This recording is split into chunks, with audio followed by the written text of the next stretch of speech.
Hello, my name is Jordan Manaki, and this is my Reflect and Connect video. Technically, it's number 2. For me, it's my first one. On chapter 1, page 1 through 32.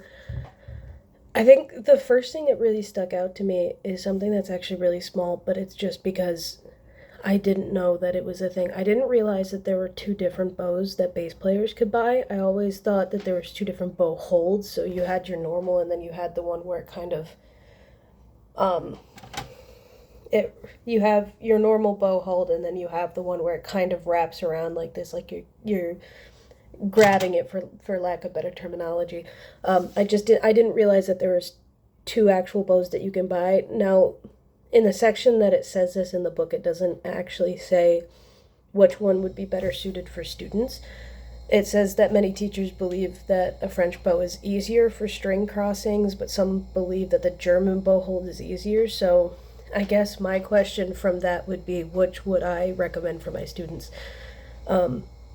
Most likely at this age, they won't be purchasing their own bases and might not even be purchasing their own base bows. Depending on the school district, we might be able to provide them for them, and at that point it's just, you get what you get. But if they did have a choice, or if a parent was asking about that, like which one would be better for my kid, which one, like how would I know?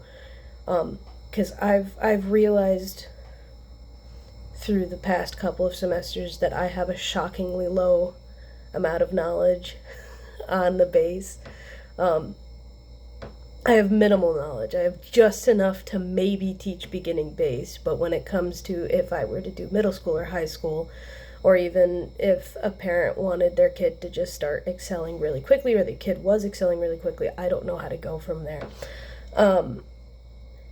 Second thing I noticed was the book said something about how when you purchase, actually I have it right here, it is important for each student to have as good a bow as possible, which makes sense.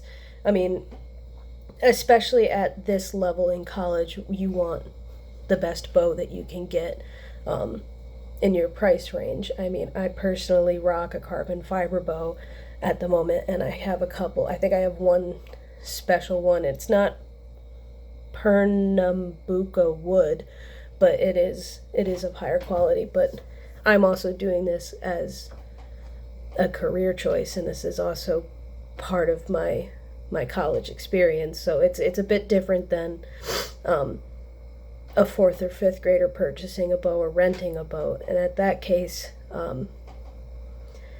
I wouldn't expect to have, like, for a parent to drop as much. I think I dropped $750 on my bow, which is expensive. I wouldn't expect a parent to drop that on a carbon fiber bow. So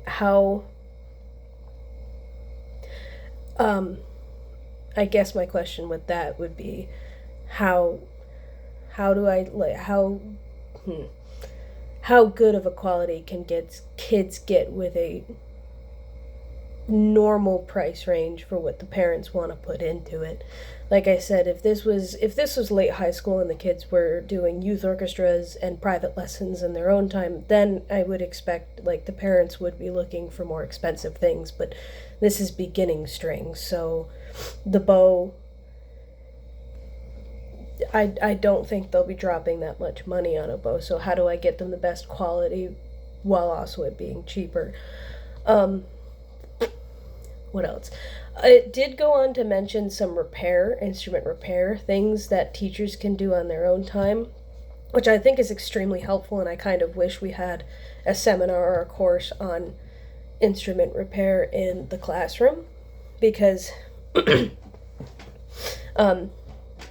those instruments are going to go through everything. I mean, you have kids who do respect it, you have kids who won't respect it, and of course it's up to you as the teacher to make sure that everybody in that room is respected. But they're old instruments and things are going to happen, especially if they're being used by multiple kids throughout the years. And then things that aren't talked about that maybe kids didn't know, like myself being a violin player, when I did a practicum with Dave Beck, I didn't know that you had to detune all of the basses as much as you could over, like, winter break, because of how much the temperature fluctuates and you can come back to a broken neck, which I'm kind of glad I know now, but I don't think it would have been something discussed in college.